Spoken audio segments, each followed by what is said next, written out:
Okay, so very interested po ako dito sa reading na to. So this is just a very quick message, no? Nais ko po munang syempre batiin po ang lahat.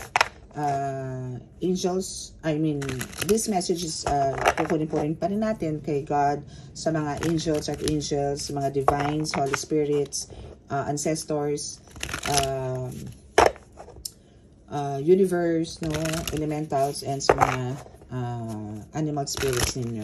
So, ito po is inilagay ko po to sa shorts, no. So, ito po nga 3 cards na ito is nilagay ko po sa ano ba to? Sa shorts ng YouTube, no. So, na-caught yung attention ko nito. Why? Kasi there's a white clothing and witch and ano to, European, no, beauty, no, na umaatake po sa inyo. So, andito po yung gusto kong malaman, no. So, kung ano po ba ang ginagawa nitong mga ito specifically sa inyo talaga, no. Tong anong attack, no, ang ginagawa sa inyo nito. So, this is, I can consider this at sinasabi nila sa sarili nila na sila is mga white witch, no. So, still you're a witch, no, parang ganon. So, alamin po natin kung ano po yung mga atake nito sa inyo. Na ito po is nagpapanggap na mga hindi man divine na tinatawag, no, like hindi naman sila tinatawag na divine healer, no, pero they want, no, they wanted to hear na sila is maging ganon, no, pero still they are a witch, no, na nakatira sa mga tipong kumukulong apoy. So tingnan po natin, no, kung ano talagang ginagawa nila sa inyo. Okay, so we have the first card here is we have the temperance here. So there's some addiction na possible na parang binabato sa inyo, na parang alam niyo yon, magkaroon kayo ng some moves na parang ikakalugmok mo, ikaw na mismo, pero hindi ka aware sa mga ganito, na hindi mo iniisip na ito is a spiritual attack. No, na parang halimbawa, kung halimbawang ikaw is dati lang namang occasionally ka nagiinom, pero ngayon parang everyday, no, every moment parang gusto mo lagi may humahagod na alak sa lalamunan mo, parang gano'n, parang uhaw na uhaw ka sa alak. And maybe for some of you hindi naman nagda-drugs before, ngayon pero parang andito yung may, or maybe for some of you talagang parang ang gusto na is tikman na to, yung mga tipong gano'n. So that's one of the attacks na meron ka. And also, syempre, so the stars, so syempre, andito yung, nakita ka na nila before na nandito ka na sa tugatog ng tagumpay, na meron ka ng tagumpay sa buhay, pero ngayon, dahil dito sa addiction, dahil dito sa puro kamalian na ginagawa mo ngayon, is ngayon, andito ka na, malulugmo ka talaga, as in, lulubog ka dyan. Pag in-embrace mo yan, diniretso mo yan, yung ginagawa mo na yan, naku, sinasabi ko sa inyo, wala pong mangyayari sa inyo, mapapaliwara talaga kayo dito. Kaya po kung ako sa inyo, beat them, no? Beat them, kill them as hard as you can do, no? Pero again, let go, let God pa rin yan, di ba? Pero minsan kasi po nakakagigila yung mga ganito no? So now is syempre andito na yung yes, andito ka na, you beat them, no? And for some of you, nasa Bible naman po yan na pwede pong patayin naman kukulang. Nasa Bible po yan.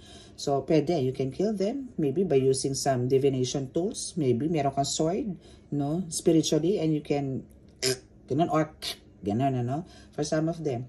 Kasi andito na yung talagang, hirap ka na rin physically, spiritually, mentally, emotionally, financially, andito hirap ka na So, andito ngayon yung, you want to say goodbye to them. Finally, no? So, yun na yung pinaka-the best, no? Kung meron po kayong ibang pamamaraan na mas matindi para talagang magtigil na itong mga ito, then do it. Okay, matakot. Kasi itong mga taong to, no, isa papanggap po to na mababait sa inyo, itong mga ito. Especially, these are the healers na akala nyo po, yung mga nanggagamot po sa inyo, no? Hindi naman po lahat ng healers ganito Meron lang po talagang mga healers na marunong pong gumawa ng kaliwa, marunong pong gumawa ng kanan. So, na-meet nyo po to. No? Unfortunately, na-meet po nyo yung ganitong tao, ganitong healer. So, better po na, yun nga po lagi ko sinasabi sa inyo, always be careful po pagka kayo po yung nagpunta sa mga healers. And please, and again, wag na wag po kayo magbibigay ng mga infos ninyo. Names, pictures, and birth date. Kasi yan po is, napakasagrado po niyan. Ako po ay nagbabasa po ako ng mga tarot. I'm a tarot reader. oracle reader, no? But never po akong humingi ng infos sa mga clients ko. So energy to energy po 'yan, no? Kailangan po talaga is makaharap ko yung mga magpapabasa po. No? Kasi diyan po kasi walang lies, walang kasinungalingan po diyan na magaganap. Kasi ramdam nyo ako, ramdam din kita. 'Di ba? So magkakaroon tayo ng pakiramdaman dito kung tama ba yung sinasabi ko sa iyo at kung tama ba yung mga binubuga mo ring salita sa akin, yung mga kwento mo.